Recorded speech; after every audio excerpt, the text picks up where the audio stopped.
Shri P V Anwar എന്തിനാ രാജിവെച്ചത്? ഈ ഗവൺമെന്റിന്റെ ജനവിരുദ്ധ നയങ്ങൾക്കെതിരായി, അല്ലെങ്കിൽ ഇപ്പോൾ പൊതുവെ പറഞ്ഞു കേൾക്കുന്ന പിണറായിസം, മാർക്സിസത്തിന്റെ സ്ഥാനത്ത്, ലെനിനിസത്തിന്റെ സ്ഥാനത്ത്, കേരളത്തിൽ മാവോയിസം എന്നൊക്കെ പറയുന്നതിൻ്റെ സ്ഥാനത്ത് പിണറായിസം എന്ന് പറയുന്ന നയവ്യതിയാനത്തിൻ്റെ ഭാഗമായി മാറി തീർന്നിട്ടുള്ള ഈ ഗവൺമെന്റിനെതിരായിട്ടാണ്.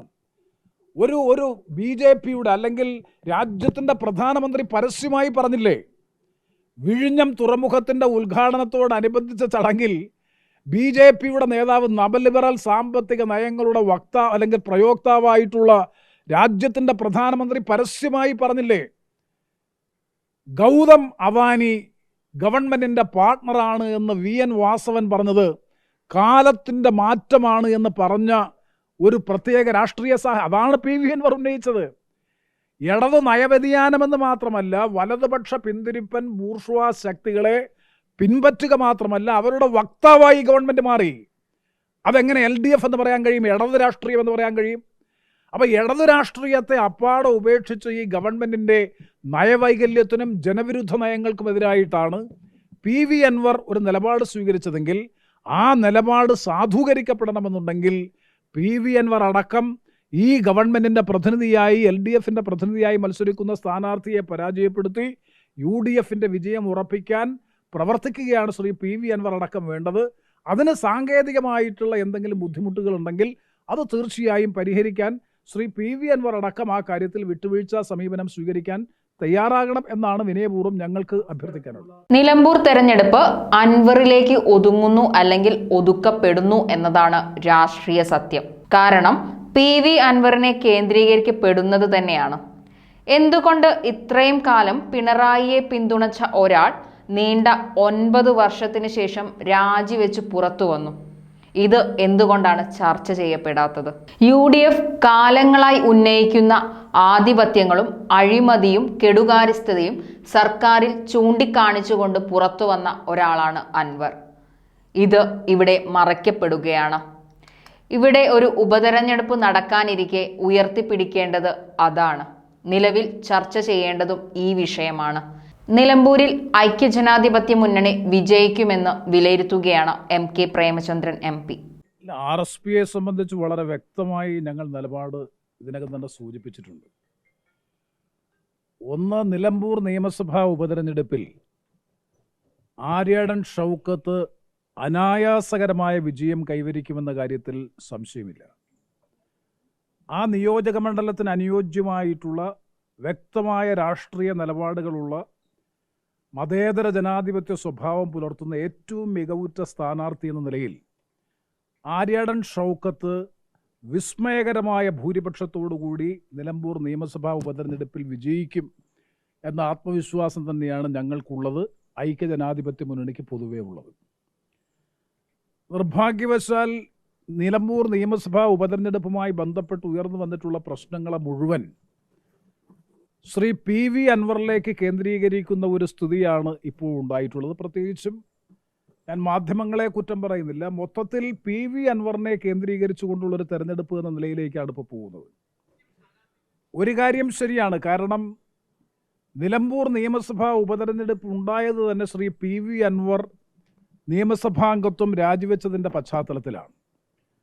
അതുതന്നെയാണ് ഈ തെരഞ്ഞെടുപ്പിലെ ഏറ്റവും പ്രധാനപ്പെട്ട വിഷയം എന്നാണ് എൻ്റെ വിശ്വാസം.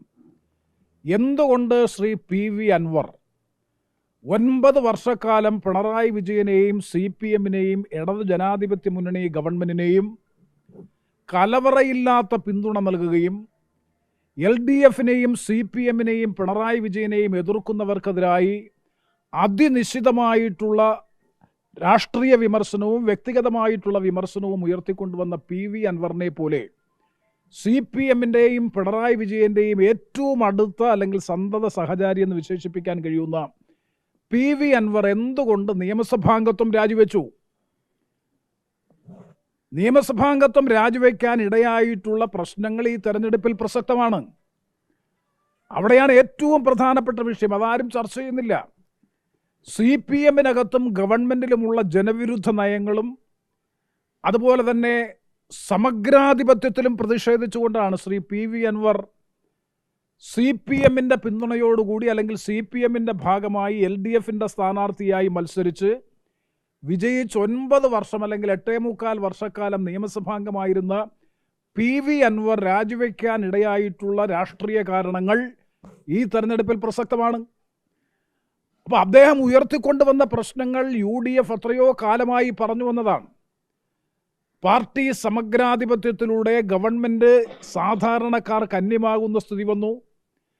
അതുപോലെ തന്നെ ഗുരുതരമായിട്ടുള്ള അഴിമതിയും കെടുകാര്യസ്ഥതയും സ്വജനപക്ഷപാതവും അതുപോലെ കുടുംബാധിപത്യം ഉൾപ്പെടെയുള്ള കാര്യങ്ങൾ ശ്രീ PV അൻവർ കൊണ്ടുവന്ന പ്രശ്നങ്ങളാണ്.